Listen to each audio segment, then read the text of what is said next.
Hello again from Swansea. It's a lovely day today. The sun is shining. A few clouds in the sky. Yes, so nice sunny day. Clouds in the sky. Sounds a bit like the Word of God. The light and the darkness. Yesterday I was just sharing about Psalm 1, the beginning. It's like the seed psalm, really, of the whole book of Psalms.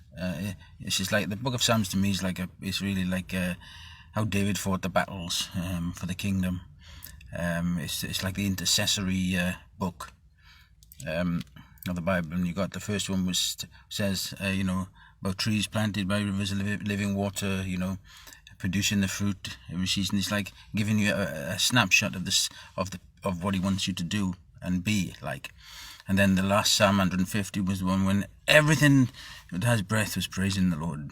And between the two, we've got the battle and the speaking of the word, crying out to the Lord. And he talks about in the first Psalm about the way of the righteous, the way we should be. And then the way that the wicked are. And then go straight into Psalm 2. And, the commotion in the nations, the darkness.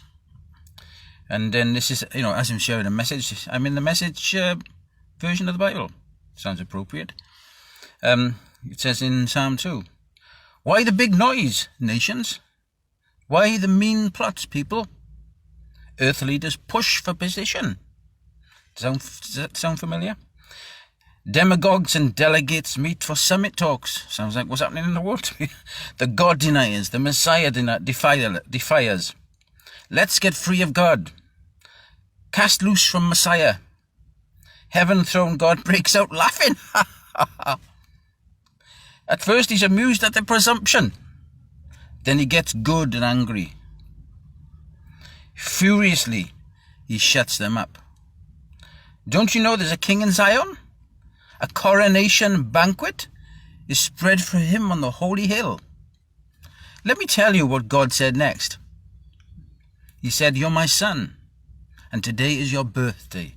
Your day has come. Today is the day of salvation. What do you want? Name it. Nations as a present, continents as a prize." Sounds like the king's rewards, doesn't it? He wants to give us the king's rewards. I remember the story, I think I heard Joel Austin talking about it, about the king that went to play golf, or somebody that went to play golf with the king in Saudi Arabia, and and he said at the end of it he'd give him a gift, and he thought he's going to give me a nice gold-studded putter or something like that, or driver.